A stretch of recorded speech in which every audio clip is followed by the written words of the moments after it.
क्या ये उर्दू सिर्फ मुसलमानों की भाषा है? 70 से 75% जो शब्द हैं उर्दू के वो संस्कृत से निकले हुए हैं। हिंदी से उसको बिल्कुल अलग मानना एक बहुत ही बड़ी गलत सोच है और उसमें कोई भी तथ्य नहीं। मुश्किलात ये भी होती है कि हिंदी फिल्मों के जो आप गाने सुनते हैं क्या वो गज़लें हैं, क्योंकि उनमें भी राइमिंग होती है। अमूमन तौर पे वो गज़लें नहीं होती। इश्क मुझको नहीं वहशत ही सही, मेरी वहशत तेरी शोहरत ही सही। हम भी तो दुश्मन नहीं हैं अपने, गैर को तुझसे मोहब्बत ही सही। नए लोग हैं वो पढ़ना चाहते हैं उर्दू, गालिब से शुरू करें तो इसको शुरू कहाँ से करें? नए लोगों के लिए आप सलाह क्या देंगे? आप हमसफ़र जैसी एक किताब जिसके अंदर सारी शायरों की सबसे उम्दा शायरी है, वहाँ से शुरुआत कर सकते हैं। आज बात शुरू करते हैं एक शेर से, और शेर कुछ यूं है कि जो बात तुमसे कही नहीं मैंने, अब शायद उर्दू ज़बान में निकल जाए। ये शेर लिखा है हितेश गुप्ता आदिल ने, और उन्होंने न सिर्फ ये शेर लिखा है बल्कि उर्दू पे पूरी एक मुकम्मल किताब लिखी है जिसका नाम है हमसफ़र। वो किताब इस वक्त मेरे हाथ में है। पूरा नाम Humsafar, the world of Urdu poetry. कई बार होता है जब आप अपनी बातों को कहने के लिए कुछ शेर का इस्तेमाल करते हैं, गज़लों का इस्तेमाल करते हैं, और कुछ यूं कह जाते हैं कि सामने वाले को वो बात छोटे में ही पूरी समझ में आ जाती है।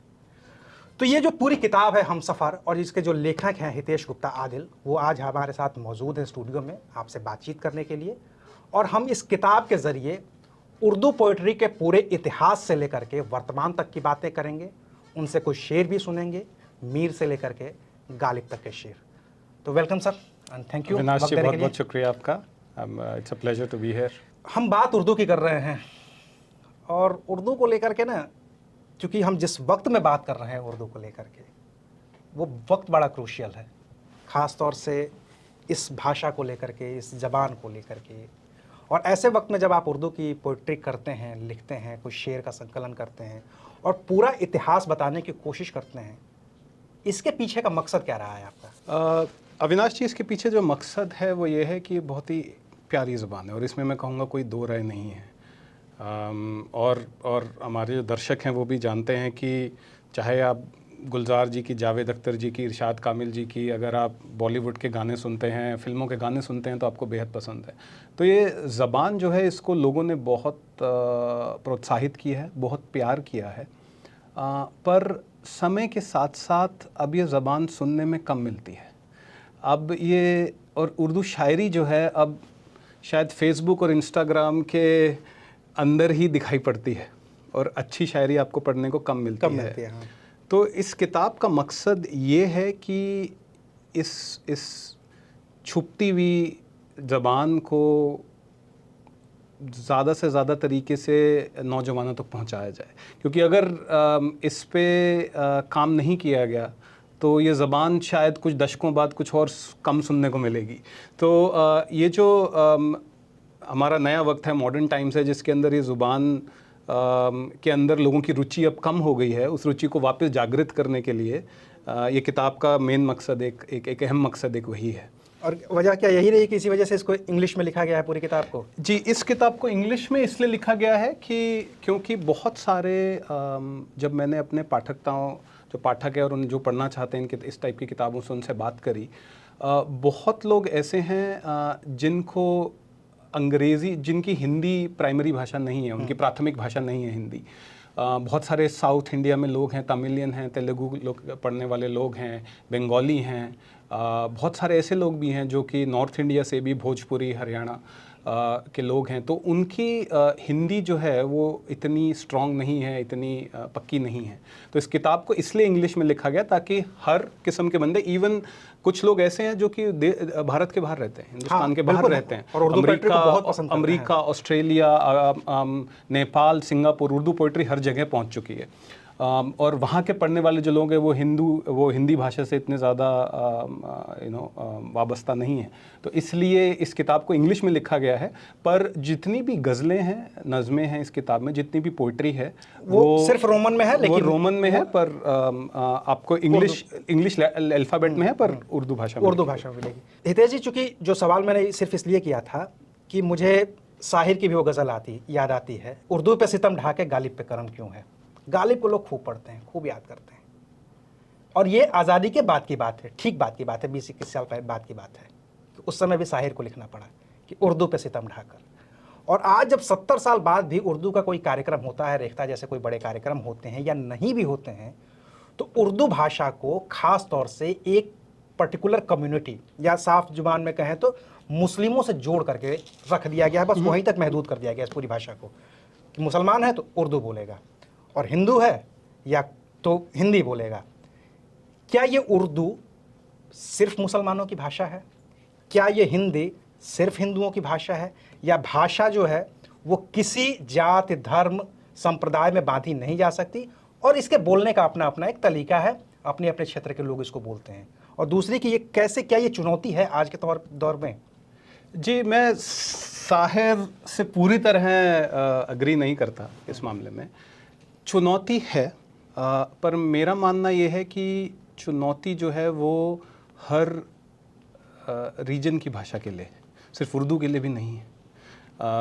अगर आप पंजाबी भाषा को भी लें जैसे, राइट, अगर आप हिंदी भाषा को भी लें, आज की समय में जो आपकी रीजनल की भाषाएं हैं वो नए समय के सब वक्त के साथ साथ वो थोड़ी धुंधली पड़ रही हैं। चुनौतियां थोड़ी हैं।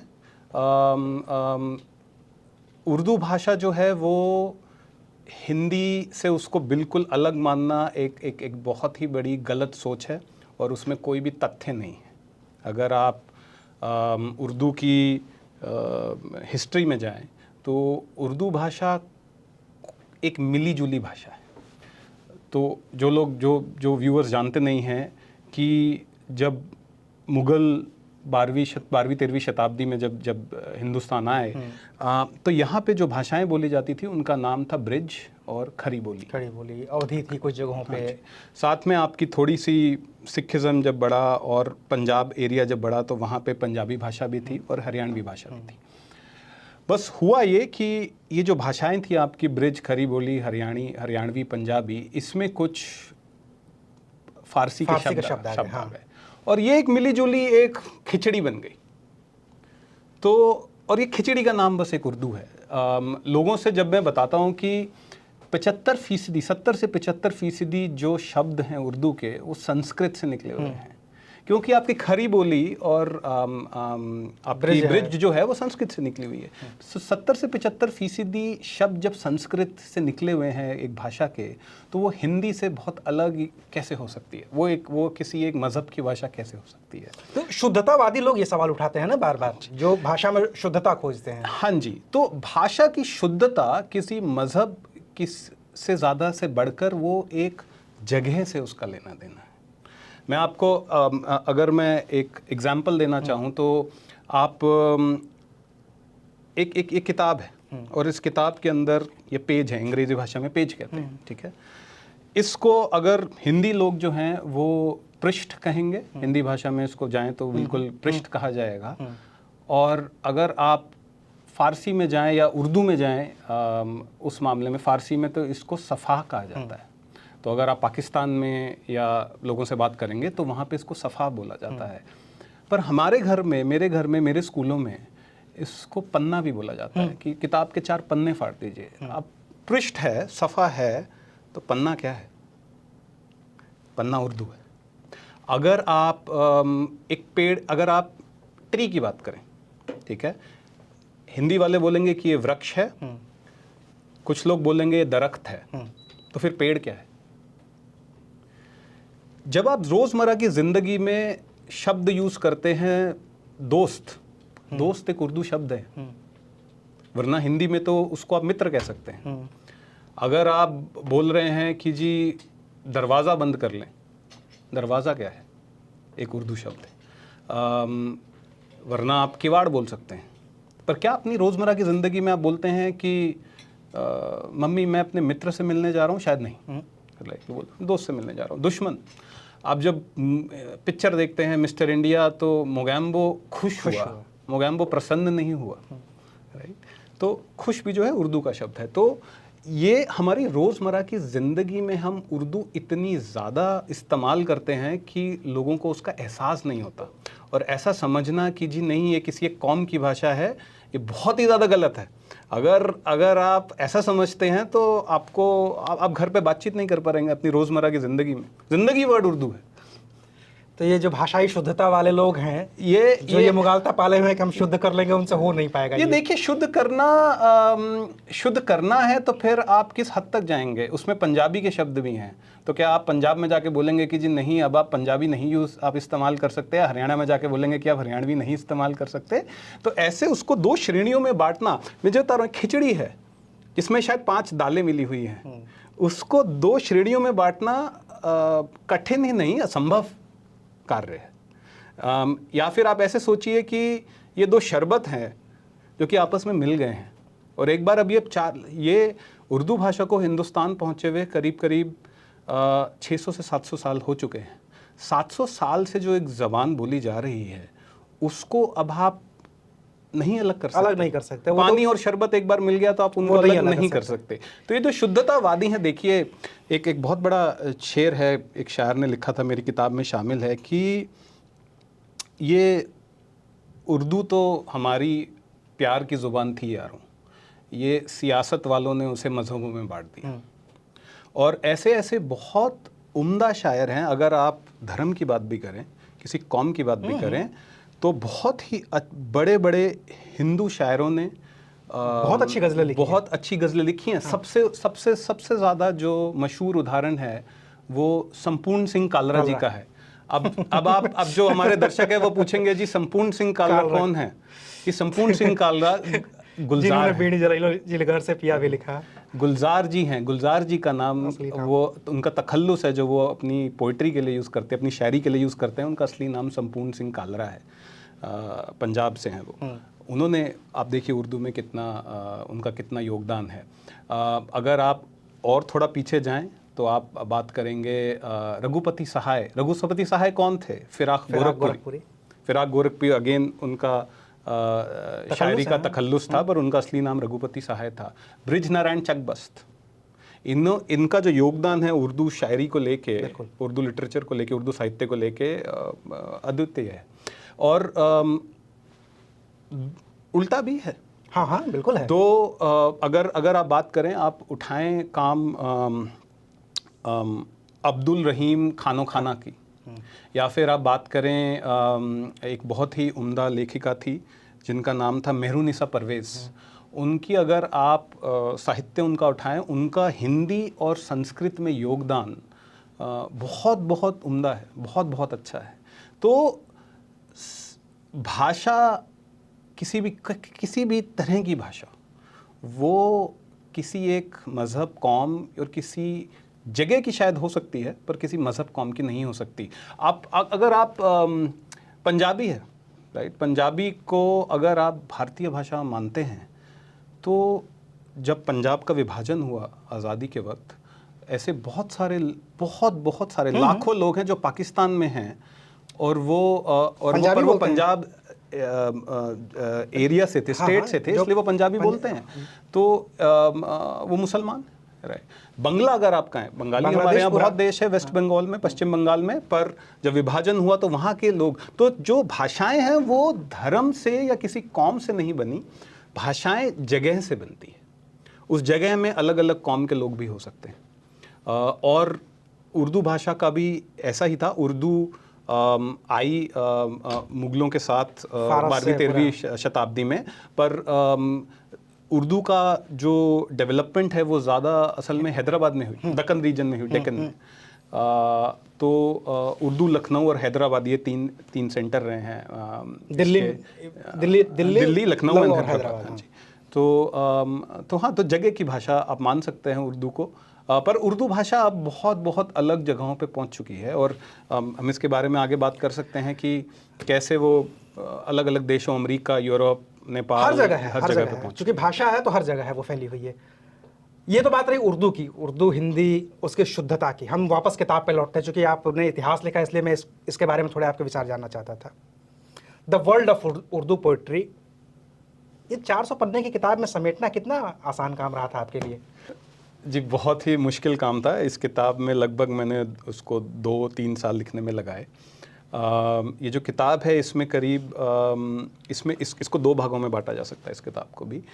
पहले भाग में जो कि बहुत ही छोटा भाग है, उसके अंदर उर्दू भाषा को लेके और उर्दू शायरी को लेके उसकी जो पूरी बताया गया है। वर्णमाला है, उसका जो पूरा इतिहास है, उसका जो और हाँ जी, वो इतिहास के बारे में बताया गया है, और उर्दू शायरी किन तरह की होती है, गज़ल क्या होती है, नज़म क्या मैं इस पे होती है, आऊंगा, मैं इस पे आऊंगा। तो उसके बारे में बताया गया है। पर उसके अलावा इस पुस्तक में, इस किताब में करीब 150 कविताएं हैं 40 शायरों से, जो कि 17वीं शताब्दी के सेंचुरी के मीर तकी मीर जी से लेके अभी और गालिब से मॉडर्निस्ट लेके पोएट अभी तक के लिए है। इस किताब को पढ़ने में मैंने लगभग 4 से 5 हज़ार कविताओं को पढ़ा पहले। सबके और दीवान पढ़ने पड़े होंगे। हाँ जी, और उसके बाद आप करिए संक्षिप्त में करके, शॉर्ट लिस्ट में करके कुछ चुनिंदा जो कविताएं हैं जो मुझे लगा कि जो इस किताब के पाठक होंगे उनको पसंद आएंगी, वो इसमें समेटी गई हैं। क्योंकि जब मैं गालिब को पढ़ता हूँ, अगर मान लीजिए गालिब का हर शेर जो 18वीं शताब्दी में लिखा गया, वो आज 20वीं शताब्दी में भी उतना ही कंटेम्प्ररी मालूम पड़ता है कि जो उन्होंने उस वक्त कहा था वो आज भी कहते हैं। जैसे मैं एक शेर हमेशा अपने न्यूज़ रूम में कहता हूँ, जब होता है ना कि पैसे नहीं बढ़े यार, नौकरी नहीं करनी है, नौकर बना के रख दिया है, या इतना काम करना पड़ता है, सिर्फ इसी की बात नहीं है, कहीं की भी बात है। तो वो गालिब का शेर है कि गालिब वजीफ़ा ख्वार हो दो शाह को दुआ, वो दिन गए कहते थे कि नौकर नहीं हूँ मैं। 18वीं शताब्दी का शेर ये आज की तारीख में भी उतना ही मौजूद है। और गालिब के मतलब मैं हमेशा कहता हूँ, और भी लोगों से कहता हूँ, जो नए लोग हैं उनसे भी कहता हूँ, यार मैं जब भी किसी भी मुश्किल में हो, कुछ भी हो, दोस्ती हो, दुश्मनी हो, प्यार हो, कुछ भी हो, गालिब के दीवान में एक शेर आपके लिए मौजूद है उस परिस्थिति के लिए। फिर उनमें से सेलेक्ट करना सिर्फ ये गालिब की बात है। फिर मीर भी उसी तरीके के शायर हैं। नए में बशीर बद्र या निदा फाजली को देखिए, उनका हर शेर अपने आप में एक पूरा का पूरा, क्या कहें उसको, दर्शन है। कैसे इकट्ठा किया फिर इसको? जी, बहुत मुश्किल नहीं था, थोड़ा सहज था। पहली जो ये किताब है ये इश्क को लेके, पर इश्क जो है वो अगर आप सूफी लिटरेचर में जाएं, हाँ, वही कह रहा हूँ कि ये बहुत बड़ा शब्द है फिर। हाँ तो जी, इश्क 3 तरह का होता है। एक इश्क मजाजी, जो कि आपको अपने चाहने वाले या दूसरे सेक्स के आदमी से, लड़के को लड़की से, लड़की को लड़के से हो सकता है। एक इश्क हकीकी है जो कि आपको ज़िंदगी की तरफ या खुदा की तरफ हो सकता है, और एक इश्क रसूल होता है जो कि प्रॉफिट मोहम्मद जी के लिए कुछ सूफ़ी लोग उसको यूज़ करते थे। तो इसमें इस किताब में इश्क जो है वो अपने महबूब से और अपने आप से, अपनी ज़िंदगी से के बारे में, इसमें स्पिरिचुअल पोइट्री नहीं है, खुदा के लिए पोइट्री इतनी ज़्यादा नहीं है, बिल्कुल नहीं है इनफैक्ट, बट इश्क अपने लिए, अपने महबूब के लिए, उसके ऊपर वो किताबें। तो जो भी कविताएं जो कि बहुत ही इन शायरों ने लिखी पर वो इश्क की श्रेणी में नहीं आती, उनको नहीं रखा। जी। तो प्रिंसिपल ऑफ एक्सक्लूजन एक अंग्रेजी में होता है कि क्या चुनना है, उससे ज़्यादा हमने ये सोचा कि क्या पहले नहीं चुनना है। तो एक तो ये हुआ। दूसरा, जितने भी पुराने शायर, जैसे आपने नाम लिया, मीर तकी मीर जी हो गए, शेख इब्राहिम ज़ौक़ हो गए, मिर्ज़ा गालिब जी हो गए, इनका बहुत दीवान या इनकी कलेक्शन जो है वो बहुत ज़्यादा या तो फ़ारसी में लिखी गई है, और अगर उर्दू में भी है पर उसमें फ़ारसी शब्दों का प्रयोग बहुत ज़्यादा ही है। गालिब का हमारे दर्शकों को बता दूं, 75% जो दीवान है वो फ़ारसी में है। हाँ। जो आपने कभी सुना भी नहीं होगा शायद। बिल्कुल। तो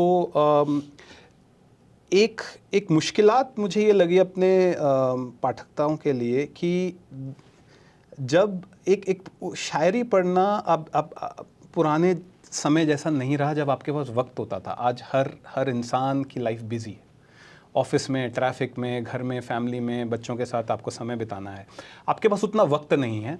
तो जो कविताएं हैं वो पढ़ने में आसान होनी चाहिए, जिसमें आपको बहुत ज़्यादा मुशक्क़त मेहनत ना करनी पड़े। हाँ, फिर आपको डिक्शनरी ना देखनी पड़े। हाँ जी, हालांकि इस किताब में हर आपने तो शब्द इंग्लिश का में ट्रांसलेट कर दिया है पूरा उसको। और नहीं, और ट्रांसलेशन के अलावा हर शब्द का नीचे मतलब भी दिया गया, उसी पेज पे दिया गया है। पर फिर भी अब एक आप कविता पढ़ रहे हैं और बार बार आप उसका मतलब देख रहे हैं, तो वो पढ़ने में वो आपका रिदम नहीं बैठती, वो मज़ा नहीं आता। तो इस वजह से वो जो जितनी भी कविताएं जिसके अंदर या शेर और शायरी जिसके अंदर बहुत ज़्यादा फ़ारसी का मतलब है, ताकि आपको बार बार उन चीज़ों का मीनिंग ढूंढना पड़े, उन कविताओं को हटा दिया गया। कुछ एक चुनिंदा शायर भी ऐसे भी थे जिनकी शायरी बहुत अच्छी है, बहुत उम्दा है, पर उन्होंने ज़्यादा शायरी करी नहीं। कुछ शायर ऐसे हैं जिन्होंने जीवन काल में शायद 50-60 ही शायरियाँ लिखी, कविताएं लिखी, तो उनको भी इस किताब में नहीं रखा गया। तो ये 3 मैं कहूँगा फ़िल्टर टाइप की चीज़ें लगा देखिए कि इश्क की शायरी, ऐसी कविताएं जो कि आम ज़बान में हो, जो समझने में थोड़ी आसान हो, और बड़े शायर ही, ताकि आप उनके साथ एक कनेक्ट भी कर सकें। चलिए, ये तो रही इस किताब की बात पूरी। अब चूँकि हम उर्दू पोइट्री की बात कर रहे हैं, हम एक गाना सुनते हैं, हम एक गज़ल सुन लेते हैं और खुश हो जाते हैं, ठीक है, कोई सी भी गज़ल हो, हम लगातार इस्तेमाल करते हैं गालिब को, लगातार इस्तेमाल करते हैं मीर को। हम कहते हैं कि ये एक शेर मैं पढ़ रहा हूँ, या कहते हैं कि हम एक गज़ल पढ़ रहे हैं, या हम जब कभी मुशायरे में जाते हैं तो कहा जाता है कि एक मक्ता में अर्ज कर रहा हूँ, या फिर आप पढ़ते रुबाई हैं, कहते गज़ल हैं, आप पढ़ते शेर हैं, कहते गज़ल हैं, या रुबाई कह देते हैं। ये जो बेसिक फ़र्क है, चूँकि हिंदी के जो पाठक हैं या हिंदी में जो चीज़ें जैसे रामचरितमानस में लिखा गया है, तो उसमें साफ तौर पे दोहा किसे कहते हैं उसकी अपनी एक अलग परिभाषा है, छंद किसे कहते हैं उसकी अपनी एक अलग परिभाषा है, चौपाई किसे कहते हैं अलग परिभाषा है, सोरठा किसे कहते हैं अलग परिभाषा है।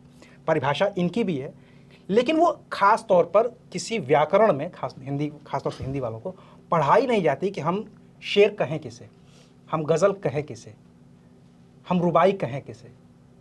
तो जो नए पाठक हैं जो पढ़ रहे हैं इस किताब को, उर्दू पढ़ते हुए, उर्दू की शायरी पढ़ रहे हैं, इंस्टाग्राम पे सुन रहे हैं, देख रहे हैं, उनके लिए, उनको समझ के लिए कि जो आप सुन रहे हैं उनमें से गज़ल कौन सी है, उनमें से शेर कौन सा है, उनमें से रुबाई कौन सी है, इसको कैसे आप हमारे दर्शकों के लिए थोड़ा क्लैरिफाई कर दे तो बेहतर होगा।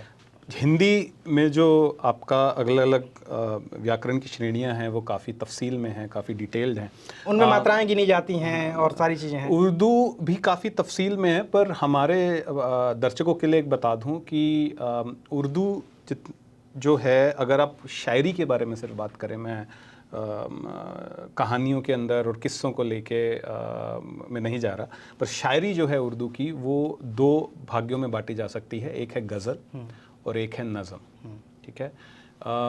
गज़ल जो है, जब भी आप शेर सुनते हैं, गज़ल एक शब्द जो है ये अरबी से निकला हुआ शब्द है, और गज़ल का मतलब है अपने महबूब से किसी और से बात करने का तरीका। इसका एक और मतलब, दूसरा मतलब भी है, गज़ाल शब्द जो है वो अरबी से निकला है, और उसका मतलब होता है जब एक हिरन जब दर्द से करहाता है, उस आवाज़ को गज़ाल कहते हैं। तो गज़ल अपने महबूब से बात करने के लिए उसका शुरुआत हुई। गज़ल जो पहली गज़ल है वो अरबी में 8वें दशक में पहली बार बोली गई। उस ज़माने में एक और कविता का टाइप होता था जिसे कहा जाता था कसीदा। अच्छा। कसीदा बोला जाता था अपने जो वहाँ के जितने भी निज़ाम राजा जो होते हैं उनकी तारीफ में पढ़ने वाले, एक बहुत ही लंबी कविता होती थी, बहुत ही लंबी।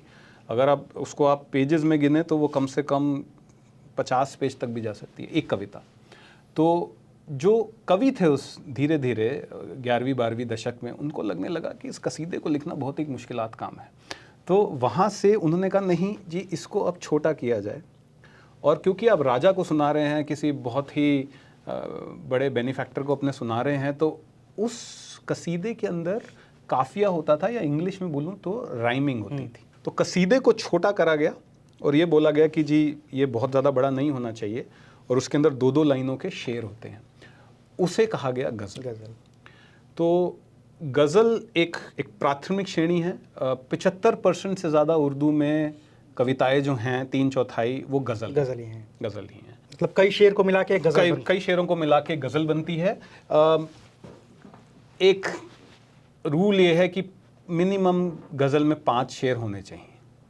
ठीक है, हर शेर 2 लाइन का होता है। पहले शेर को मक्ता कहा जाता है, आखिरी शेर को मतला कहा जाता है। उसका लिखने का एक पैटर्न है जिसके अंदर राइमिंग बहुत ही ज़्यादा है। उसके अलग अलग रूल, उसका एक रूल है कि आपका उसके अंदर एक काफिया होना चाहिए और एक रदीफ होना चाहिए। दर्शकों से मैं कहूँगा कि जब भी आप कोई भी ऐसी गज़ल सुने जिसके अंदर काफिया है, रदीफ है, या उसके अंदर बेसिकली मैं बोलूँ तो राइमिंग है, तो आप गज़ल सुन रहे हैं। लोगों को एक मुश्किलात ये भी होती है कि हिंदी फिल्मों के जो आप गाने सुनते हैं क्या वो गज़लें हैं, क्योंकि उनमें भी राइमिंग होती है। अमूमन तौर पे वो गज़लें नहीं होती हैं। पुराने ज़माने में जो शायर होते थे, अगर आप 50s 60s 50 60 के दशकों में जाएं तो उस ज़माने के जो शायर, उस ज़माने के जो गीतकार होते थे, वो कुछ गज़लों को मूवीज़ में, पिक्चरों में, हिंदी फिल्मों में डालते थे। साहिर लुधियानवी जी थे, मजरू सुल्तानपुरी जी थे। पर आज के ज़माने में मैं बोलूँगा 1980 के दशक के बाद गज़लों का प्रयोग हिंदी फिल्मों में बहुत ही कम है। तो आप जो गीत सुन रहे हैं, गीत सुनने में अच्छा लगता है इसलिए उसमें राइमिंग डाली जाती है, पर अगर आप गज़ल की थोड़ी सी डिटेल में जाएंगे तो वो पूरी तरह गज़ल नहीं है, वो एक गीत है।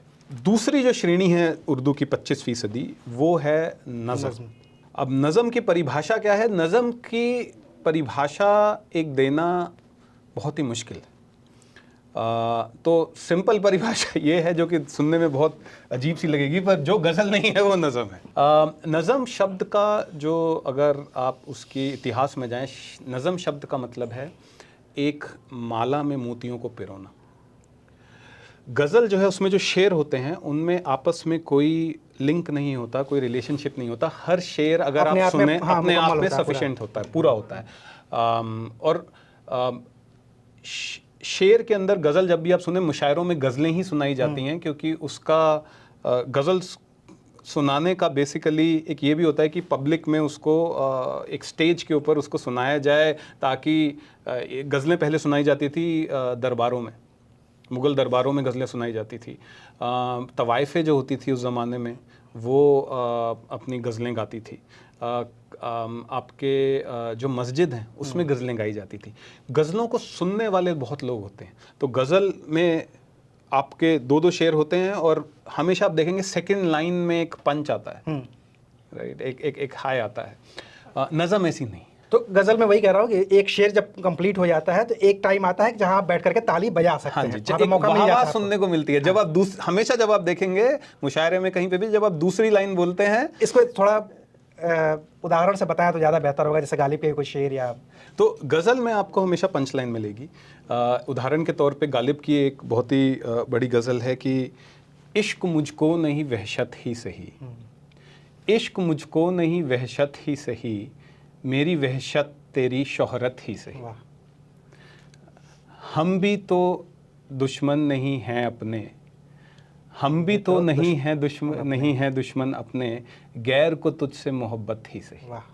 तो आप देखें कि इन दोनों शेरों में जब आप दूसरी लाइन बोलते हैं तो वाह वाह करने की इच्छा होती है। ये एक गज़ल है। गज़ल जो है वो इसका गज़ल को दारूबीनी भी कहा जाता है। दारूबीनी मतलब दूरबीन की तरह। दारूबीनी इज़ सेल्फ रिफ्लेक्शन, अंदर अपने झांक के गज़ल लिखी जाती है। नज़म जो है, जैसे कि मैंने बताया कि एक मोतियों की माला है।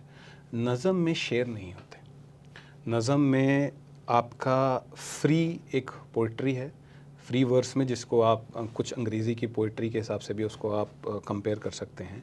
नज़म एक कुछ चुनिंदा लाइनें हैं जो कि 4-5 लाइनों से लेके 50-100 लाइनों तक की भी एक कविता हो सकती है, और वो कविता अपने आप में पूरी पढ़ने के बाद ही आपको उसका एहसास होगा। हाँ। और नज़म जो है उसको जहाँ बीनी भी कहा जाता है, जहाँ मीनी यानी कि दुनिया को देखने का तरीका। तो जो फादर ऑफ नज़म जिन्हें कहा जाता है वो नज़ीर अकबर आबादी थे, और नज़ीर अकबर आबादी 18वीं 19वीं शताब्दी में थे, और वो अपने जहाँ में जो देखते थे तीज त्यौहार, उन्होंने दिवाली के ऊपर, होली के ऊपर, ईद के ऊपर सब पे कविताएं लिखी गई हैं। तो वो जहाँ में क्या हो रहा है उसके बारे में नज़म लिखा करते थे। तो आज के रीडर्स के लिए मैं यही बोलूँगा कि जो गज़ल नहीं है, जा राइमिंग ना मिले आपको, वो एक नज़म है। नज़म के कुछ पुराने तौर तरीके भी होते थे। उनमें से जो सबसे ज़्यादा पॉपुलर हैं वो है मरसिया। मरसिया एक यूलॉजी होती थी, जब कोई बहुत ही आपका करीबी दोस्त या कोई गुजर जाता है तो उसके लिए जो आप एक कविता लिखते हैं उसको मरसिया कहा जाता था। रमज़ान में बहुत सारे मरसिया लिखे गए। रमज़ान में हाँ जी बहुत ज़्यादा मरसिया लिखे जाते हैं, क्योंकि वहाँ बैटल ऑफ करबला के अंदर शहादत जिन लोगों ने पाई थी उनके लिए, हुसैन जी, उनके लिए लिखे जाते हैं मरसिया, बोले जाते हैं। दूसरा एक है कसीदा की हमने बात करी, कसीदा भी एक तरह की नज़म ही माना जाता है उसको। तीसरा जो एक वो है हम्द और नाते शरीफ। हम्द और नाते शरीफ भगवान खुदा के लिए बोलने वाली कविताएं हैं। हम्द जो है वो खुदा के लिए हैं, और नाते शरीफ ज़्यादातर प्रॉफिट मोहम्मद जी के लिए बोली जाती हैं। तो ये कुछ नज़म के मैं बोलूँगा तरीके हैं, पर लिखने के तरीके हैं, फॉर्म्स हैं। इसके अलावा और बहुत ज़्यादा पुराने कुछ आपके नज़म के और वेरिएशंस हैं, जैसे मनकबत, मुसद्दस, वो तो मुनाजात। पर इस तरह की शायरी अब नहीं होती है। बहुत ही पुरानी 200-300 साल पहले लिखे जाने वाली शायरी है। आज के पाठकताओं को इसमें शायद रुचि नहीं आएगी। तो मैं सिंपल शब्दों में बोलूँ तो एक सिंपल कविता जिसमें राइमिंग ना हो वो आपके लिए एक नज़म है। और आज के शायर, चाहे आप कंटेम्प्रेरी शायर लीजिए, आज के शायर जैसे कि इरशाद कामिल जी, अगर हिंदी गीतकारों की बात करूं, गुलजार जी, जावेद अख्तर जी, इन्होंने बहुत अच्छी नज़में लिखी हैं। और नज़में मेरे दिल के ज़्यादा करीब है गज़लों से, क्योंकि गज़लें आपको क्योंकि अगेन जैसे कि मैंने राइमिंग होती है तो उसमें बहुत ज़्यादा बॉलीवुड और म्यूज़िक ने उसको बहुत ज़्यादा सपोर्ट किया है। और चूंकि राइमिंग है तो याद भी हो जाती है, आपको बोलने में सहजता होती है। बहुत सही बात बोली। तो अगर आप पंकज उदास जी को सुनते थे, या कभी आपने सुना है, या आपने जगजीत सिंह जी को सुना है, या आपने तलत अजीज़ जी को सुना है, वो जितनी भी गाने अगर आप उनके गीत सुने वो सारी के सारे ज़्यादातर गज़लें ही हैं। नज़म को गाया नहीं जा सकता, बहुत मुश्किल काम है एक नज़म को गाया गाना। वो उसका एक इंग्लिश में एक होता है मीटर, उर्दू में उसको बहर कहा जाता है। तो नज़म का ऐसा कोई बहर भी नहीं होता, तो इसलिए उसको गाना बहुत ही मुश्किल है। और इस वजह से नज़में जो हैं वो उतनी ज़्यादा पॉपुलर नहीं हो पाई जितनी गज़लें हुई हैं। तो यही दो मैं एक चीज़ बोलूँगा, आपकी दो श्रेणियाँ हैं, गज़लें और नज़में। नए लोग हैं वो पढ़ना चाहते हैं उर्दू, समझ में नहीं आता शुरू कहाँ से करें, गालिब से शुरू करें या कि फिर निदा फाजली से शुरू करें, या कि फिर गुलजार से शुरू कर लें, या जावेद अख्तर एक पर्याप्त हैं, शुरू कैसे करें? इस सवाल का जवाब मुझे, चूँकि आपने वर्ल्ड ऑफ उर्दू पोइट्री पढ़ी है और तब इसका संकलन किया है, तो इसको शुरू कहाँ से करें? नए लोगों के लिए आप सलाह क्या देंगे? देखिए, किसी भी भाषा, उर्दू भाषा की बात नहीं बोलूँगा, पर किसी भी भाषा को सीखने के लिए आप उसका इस्तेमाल जितना करेंगे उतनी जल्दी आपको वो आएगी। इस्तेमाल करने के लिए मेरी हिदायत या मेरी रिकमेंडेशन ये होगी कि अगर आपको गाने बजाने का शौक़ है, अगर आपको फ़िल्मी गानों का शौक़ है, या अगर आपको गज़लों का शौक़ है, तो आप उससे शुरुआत करें। आप पंकज उदास जी की, जगजीत सिंह की गज़लें सुनें। अगर आपको गज़लों में इंटरेस्ट नहीं है, आपको फ़िल्मी गानों में इंटरेस्ट है, तो कुछ पुरानी फिल्मों के गाने उठाइए, रफ़ी वगैरह के जो गाए हुए गाने हैं उनको सुनिए, मुकेश जी के गाए हुए गाने हैं, मोहम्मद रफ़ी जी के गाए हुए गाने हैं, आप वहाँ से शुरुआत करिए, क्योंकि उन चीज़ों में आपकी रुचि है। और अगर आपको कोई शब्द जो है वो ना समझ में आए तो उसको आप इंटरनेट पे भी देख सकते हैं। अब तो गूगल आ गया है। गूगल आ गया, अब आपको एक डिक्शनरी की पूरी एक शब्दावली, शब्दकोश की ज़रूरत नहीं है। तो आप गूगल पे उस चीज़ को दे सकते हैं, वहाँ से आप एक शुरुआत करिए। अगर उससे आपकी थोड़ी रुचि और बढ़ती है तो मेरी हिदायत में एक दो बहुत ही उम्दा टीवी पे सीरियल्स बने थे, जिसमें से सबसे पॉपुलर है, गुलजार जी ने एक सीरीज़ बनाई थी 1980 में मिर्ज़ा गालिब, जिसमें नसीरुद्दीन शाह जी ने मिर्ज़ा गालिब का रोल किया था। उस सीरीज़ को आप देखें, वो आपको मिल जाएगी आसानी से। यूट्यूब पे शायद पूरी ना मिले, कुछ एपिसोड्स हैं, पर आपको अमेज़ॉन वगैरह पे आप उसको ख़रीद के देख सकते हैं। उसकी DVD वगैरह आपको मिल जाएगी। बहुत ही उम्दा, मैंने वो सीरीज़ कई बार देखी है, पर बहुत ही आसान और उम्दा है उसको देखना। फिर एक पोएट थे अली सरदार जाफरी जी, उन्होंने 6 या 7 पोएट्स के ऊपर एक टीवी सीरीज़ बनाई थी जिसका नाम था कहकशां। हर एक एपिसोड एक शायर के ऊपर था। आप उसे देखें, उससे आपको और उसमें रुचि बनेगी। तो क्योंकि और जो यहाँ तक देख लेगा फिर उसको समझ में आ जाएगा कि जाना किधर है। देखिए वहाँ से देखिए सीधा आप एक हमसफ़र अपने आप में पढ़ने में बहुत आसान है। तो अगर आपको किताबों का शौक़ है तो आप हमसफ़र जैसी किताब से भी शुरुआत कर सकते हैं। पर कुछ लोग ऐसे हैं जिनको किताबों का शौक़ नहीं है, या उनको किताब पढ़ने का समय नहीं मिलता, उनको टीवी पे या मोबाइल फ़ोन पे कुछ देखने की में ज़्यादा रुचि रहती है, तो वो एक दूसरा तरीका है। पर अगर आपको पढ़ने का शौक़ है, अगर आप फेसबुक, इंस्टाग्राम पे आपने उर्दू शायरी के ग्रुप्स ज्वाइन करे हुए हैं, या कोई दोस्त आपका जब उर्दू शायरी का पोस्ट डाल देता है फेसबुक पे, तो आप उसको पढ़ते हैं और लाइक करते हैं, तो आप किताबों से शुरुआत कर सकते हैं। और किताबों में वही है कि आपको अलग अलग शायर की एक किताब नहीं लेनी। आप हमसफ़र जैसी एक किताब जिसके अंदर सारी शायरों की सबसे उम्दा शायरी है, वहाँ से शुरुआत कर सकते हैं। और ये बहुत आसान है पढ़ने में। इसको लिखने का एक ऑब्जेक्टिव ये भी था कि उसको इतना आसान बनाया जाए ताकि कोई भी इंसान इसको आसानी से समझ सके। तो हम अपनी बातचीत को ख़त्म करने की ओर आगे बढ़ते हैं, और हमारी भी गुजारिश यही है कि अगर आपकी ज़रा सी भी दिलचस्पी है उर्दू में, और आप उसको थोड़ा और आगे की तरफ पढ़ना चाहते हैं, आप उर्दू का इतिहास जानना चाहते हैं, आप उर्दू में रुचि रखते हैं, आप जानना चाहते हैं कि गज़लें अच्छी लिखी कैसे जाती हैं, तो ये किताब ज़रूर पढ़िए, जिसमें 18वीं शताब्दी के मिर्ज़ा गालिब से ले करके और अभी तक के जो भी कंटेम्प्रेरी राइटर्स हैं, उन सब की गज़लों के जो चुनिंदा शेर हैं या चुनिंदा गज़लें हैं, उन सबको इसमें संकलित किया गया है। और इसके लिए मैं व्यक्तिगत तौर पे हितेश गुप्ता जी को धन्यवाद देना चाहता हूं कि उन्होंने एक जगह पे एक किताब में कुछ चुनिंदा शेर ऐसे रख दिए हैं कि अब बार बार किसी का दीवान खोज करके आपको उन चुनिंदा शेरों को निकालने की ज़रूरत नहीं पड़ेगी। इस किताब में आपको पर्याप्त चीज़ें मिल जाएंगी। तो आप भी ये किताब पढ़िए, जिसको छापा है फिंगरप्रिंट पब्लिकेशन ने। करीब 400 पन्ने की किताब है, लेकिन आसान है पढ़ने में। शुरुआत के कुछ चैप्टर जो हैं इसमें इतिहास है, और बाकी शेर व शायरी है। तो शेर व शायरी पढ़िए, और अगर कुछ लगे कि हितेश गुप्ता आदिल से आपको कोई और सलाह चाहिए उर्दू के बारे में, उर्दू पोइट्री के बारे में, तो आप हमें कमेंट करके बताइए।